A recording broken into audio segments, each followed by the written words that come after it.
I walked into my apartment to find my girlfriend and her ex. She pretended I was just her roommate, so I beat the shit out of him and put them both out. Now her family is pressuring me to take her back. I live in a city apartment by myself. My girlfriend Jennifer doesn't technically live with me, but she might as well. She's here at least 5 nights a week, clothes in the closet, toothbrush in the bathroom, her laptop charging in the living room. You get the picture. It's been this way for a while, and I never minded. We've been dating for a little over a year, and things were, at least in my head, going pretty solid. So yesterday, I get off work early. Long shift, but I was in a good mood. Around lunchtime, Jennifer texts me asking if she could use the apartment in the evening. She said she wanted to catch up with an old friend from college and wanted privacy. I had no issue with it. I figured it was one of her old girlfriends or something. She specifically asked if I could give them some space for a few hours, so I told her yeah, no problem. I'd go hang out with a coworker after my shift and grab dinner or something. Fast forward to around 8:45 p.m., I head back to the apartment. I had stopped and picked up some food on the way. Nothing crazy. I wasn't thinking anything about who was there or if they were still around. Honestly, I was just tired and ready to relax, but as soon as I stepped into the hallway, I noticed a pair of men's sneakers and a bomber jacket by the door. Definitely not mine. Now I'm thinking, okay, maybe she invited over a couple of people. Maybe her friend brought someone. Still not overthinking it. I walk in, and there they are. Jennifer's on the couch with a guy. They're drinking wine, laughing like they're halfway into a rom-com. Not touching or anything, but sitting way too comfortably. He's got that smug, familiar look that just rubbed me wrong instantly. Jennifer notices me and damn near jumps. First red flag. She quickly says in the most awkward, forced tone I've ever heard, "Oh, this is my roommate." She's pointing at me. Now I stop dead in my tracks. I don't even know how to react for a second. I look at the guy and he just smirks and goes, "Hey man, I'm Tyler. I used to date Jennifer back in college." That was the moment everything started adding up in real time. The nervous look, the fact that she wanted the apartment alone with him, the tone in her voice. And now this guy casually dropping that he's her ex, like it's some kind of badge of honor while she's pretending I don't live here, let alone that we've been together for over a year. She immediately tries to brush it off like it was some kind of joke, says she was just playing around and didn't mean it like that. But her face said everything. She was caught. She knew it. And he wasn't helping. He had that smug confidence, like he already knew he'd stirred something up. I told him to get out. Didn't scream or anything, just said it straight. Leave. He laughs and says I'm being sensitive. That's when I lost it. I'm not proud of it, but I swung on him. Fist connected, and next thing I know, we're scrapping. It wasn't a long fight. He wasn't expecting it, and I was done being polite. Tossed him toward the door, grabbed his jacket, and shoved him out. Jennifer was yelling the whole time, calling me crazy, saying I overreacted. That's when I turned to her and told her she needed to leave too. She resisted at first, trying to switch it up on me, saying I was being immature, that I misunderstood the situation. I wasn't interested in the back and forth. I went straight to the closet, grabbed the suitcase she keeps at mine, packed what was clearly hers, tossed it by the door. She stood there stunned, still trying to talk her way through it, but I was done. Told her to leave or I'd call building security. She stormed out, yelling something about how I always assume the worst, that I ruined everything. After the door slammed shut, I just sat down on the floor, still in my work clothes, staring at the wall trying to process what the hell had just happened. Food still on the counter, wine glasses still on the table, and her perfume still in the air. The apartment that felt like ours suddenly felt like a place I didn't even recognize. I check my phone, unread texts from Jennifer. First one just says, "Can we talk?" Then another one saying I overreacted. Then a few more where she starts flipping out, accusing me of being violent and unstable. Then a voice note from her sister sounded pissed saying I better fix this before their mom and dad find out. Now I've got her parents texting me, telling me I need to be a man and speak to Jennifer, that I need to make things right. Apparently she ran straight to them crying, left out the part where she had her ex in my apartment and lied about who I was. Of course. I haven't responded to anyone yet. I don't know if I'm even supposed to be this mad, or if I just caught it wrong, but the roommate thing? That's what hit different. It wasn't just the ex. It was the erasing me from the situation like I didn't even exist. That's what made me see red. Now I'm stuck wondering if I actually overreacted, or if this was as messed up as it felt in the moment. Everyone's acting like I lost my mind, but no one wants to talk about what she did. I don't even know what she told them. But clearly, it wasn't the truth. Is this relationship even worth anything after something like this? Because I really don't see how it is. Update 1. After that night, I didn't respond to any of her messages. I needed space. I needed time to just wrap my head around what even happened. But the voice note from her sister got under my skin. The tone in it wasn't even about the situation itself. It was like she was trying to get ahead of something. Like there was already a story being spun, and she wanted me to get on board with it before her parents found out. So I decided to call her bluff. I messaged her sister the next day, just said we should talk in person. She agreed, and we met at a place near her work. She showed up looking tense, like she was bracing for something uncomfortable, which told me enough already. I didn't waste time. I laid everything out: the texts from Jennifer, the fact that she told me to give her space so she could hang out with an old friend, the moment I walked in and heard her call me her roommate, the ex smugly introducing himself, and everything that followed. I didn't add emotion to it, just facts. Her sister's face shifted immediately. She didn't even try to defend it, just looked genuinely disturbed and said, "That's not what Jennifer told us at all." Turns out, Jennifer told her family I got angry out of nowhere and beat up a friend she had invited over for help with something work-related. She said I got jealous, lost control, and threw a tantrum. She also told them I was going through emotional stuff and projected it on the situation. That's why the family was suddenly blowing up my phone telling me to fix it, because she made it seem like I was the unstable one. At that point, I was just disgusted, not even mad, just done. I pulled out my phone and showed her sister the texts, the timestamp message where Jennifer asked me to give them space. I scrolled down to the point where I came home, saw the shoes by the door, the photo I sent a friend after everything went down, everything lined up, everything matched my side. Her sister sat there silent. All she said was, "I'll talk to our parents." A few hours after that, it all exploded. First, I got a text from Jennifer's mom, completely different tone than before. She apologized for jumping to conclusions and said she had no idea that Jennifer had been lying. Then, less than 10 minutes later, I got a message from her dad, who went the opposite direction. He was pissed, said I should have been the bigger man, that no matter what happened, I should have never put my hands on someone, that I should have protected Jennifer from the fallout instead of kicking her out. I didn't reply. Later that night, her uncle called me. That was out of left field. I picked up, thinking maybe he was going to lecture me too, but what he said caught me off guard. Apparently, Jennifer had stayed at his place the night everything happened. She told him she didn't feel safe going home after the incident, but while she was there, she let slip that the guy Tyler had actually stayed the night before I came home.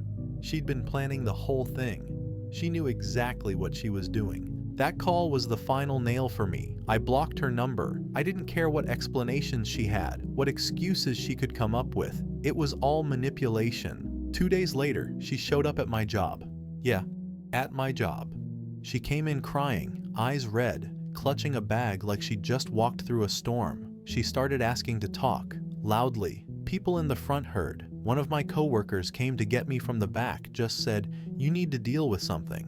When I stepped out and saw her, I didn't even say anything. I just motioned her outside.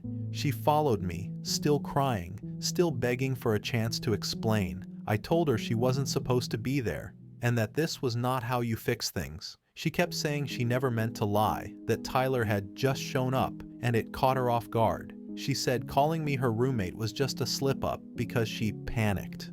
None of it mattered anymore. She could have said she was possessed by a ghost and I wouldn't have cared. I told her to leave and never show up at my workplace again. She said I was cold and heartless and that we were better than this. I just walked back inside. My boss wasn't mad, but he made it clear this couldn't happen again. Said the company had a reputation, and if personal drama kept showing up at the front desk, it was going to be a problem. I understood.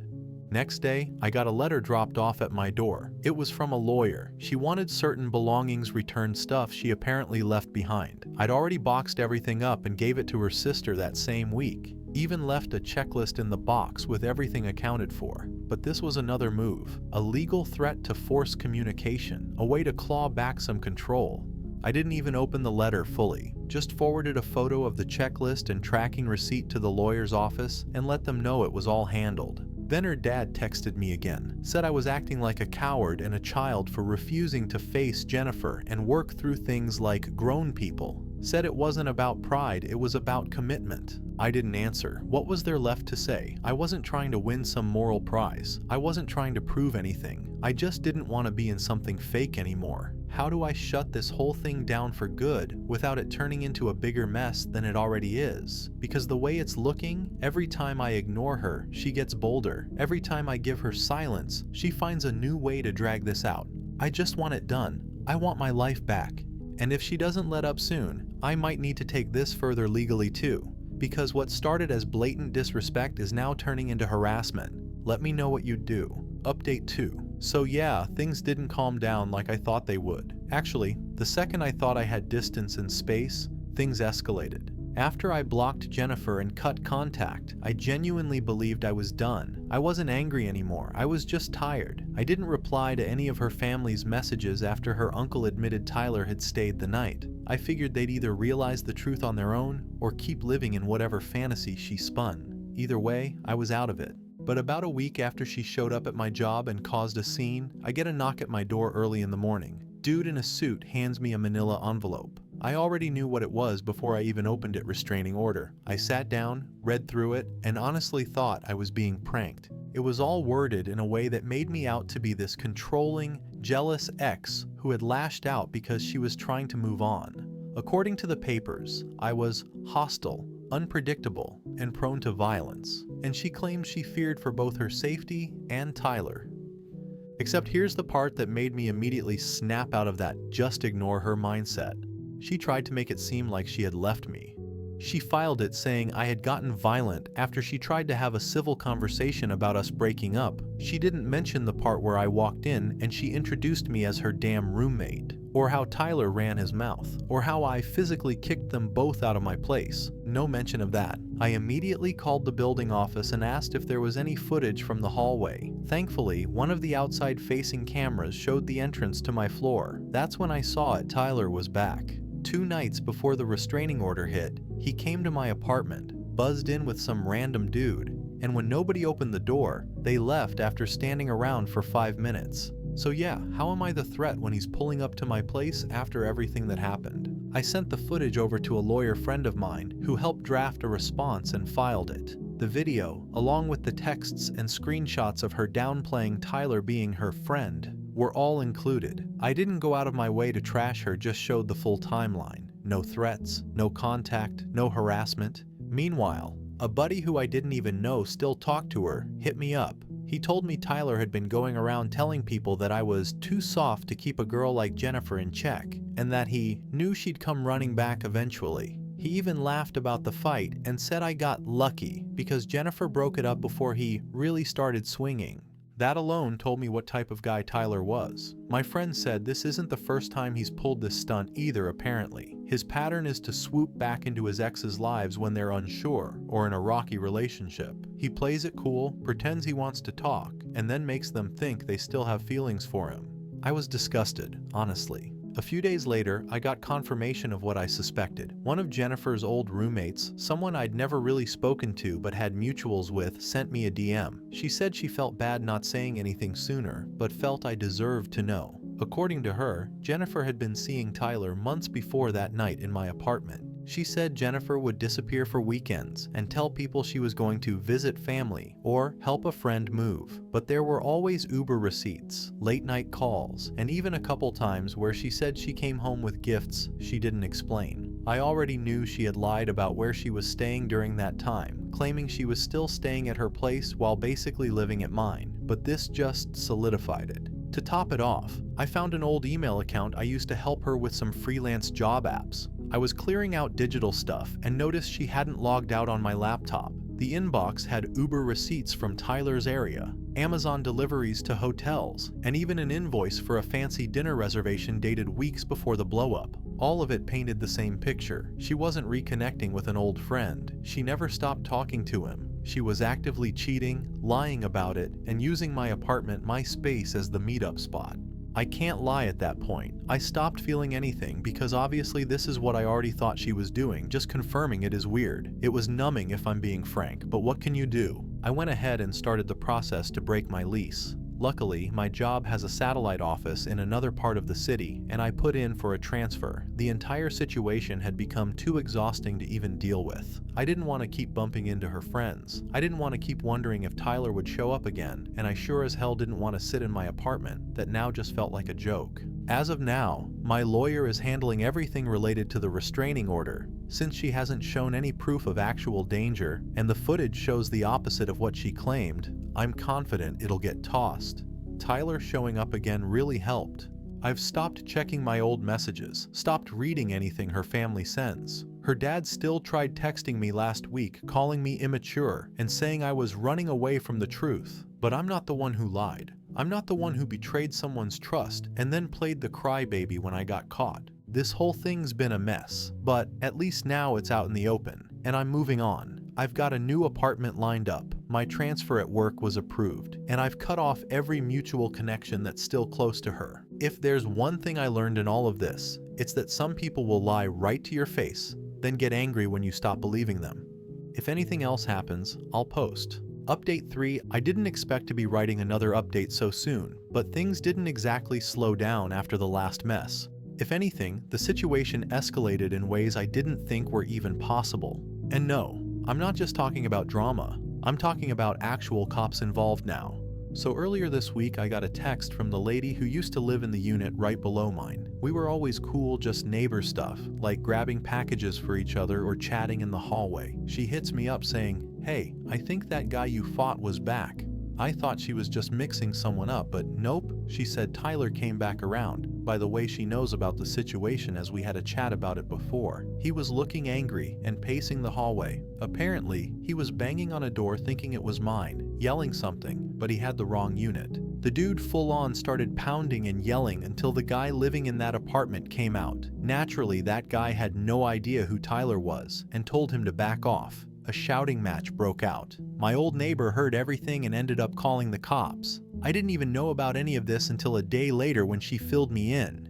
Turns out Tyler got arrested. Charges weren't huge, trespassing and resisting when the cops showed up, but it was enough for me to finally get the restraining order officially filed. I sent over everything: security footage from my hallway, the report from that incident, and the attempted visit from a few weeks ago that he thought went unnoticed. My building is taking it seriously now too. They flagged his name with the front desk and told me if he shows up again, they'll notify the cops instantly. What really sealed it for me, though, was what came next. Her cousin reached out.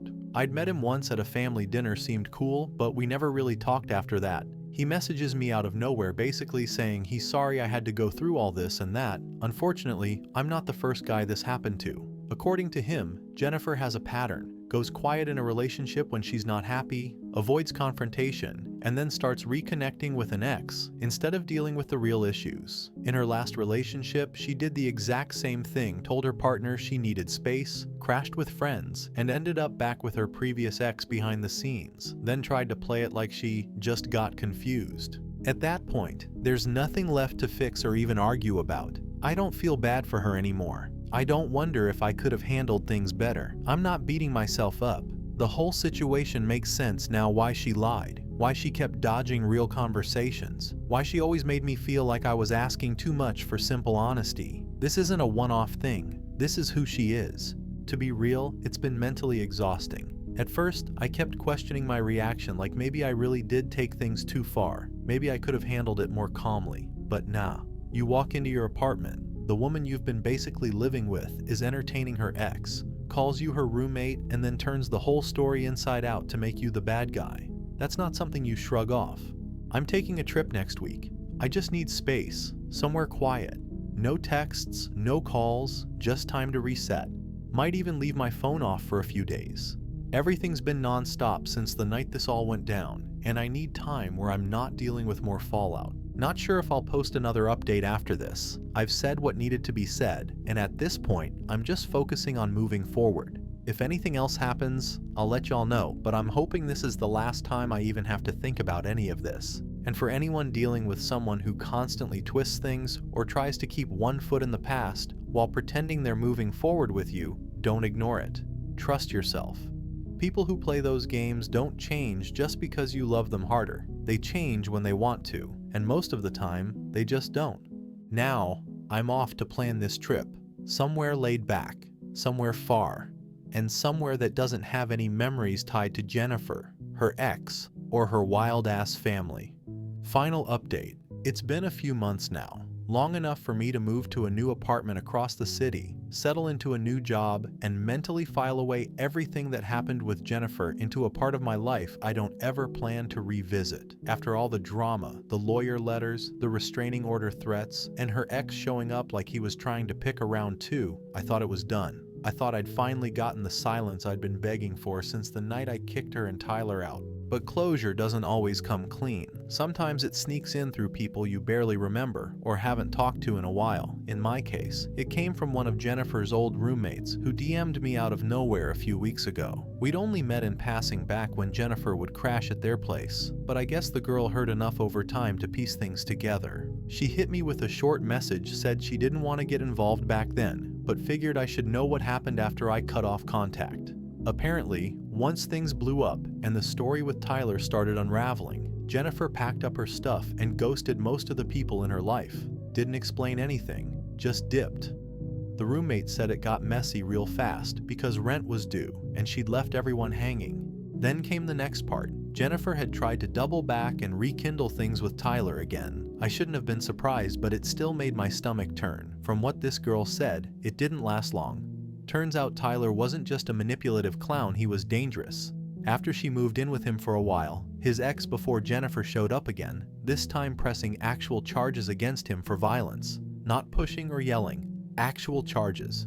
That same Tyler who stood in my apartment acting smug and bold like he ran something was now bouncing between court dates. Couldn't have happened to a better guy. Jennifer, meanwhile, was basically couch hopping after leaving her roommates and being dropped by Tyler. No apartment, no real support system, and barely any friends left since she'd been lying to everyone for months. Even her own cousin messaged me around the same time to say that everything she told their family had been full of holes. The story she fed them about me snapping for no reason didn't hold when they saw screenshots, texts, and the timeline from other people. I guess eventually reality hit her, because about 2 weeks after that message from her old roommate, I get a long-ass email forwarded to me from a mutual friend. They weren't even supposed to contact me on her behalf, but I guess they thought I deserved to see it.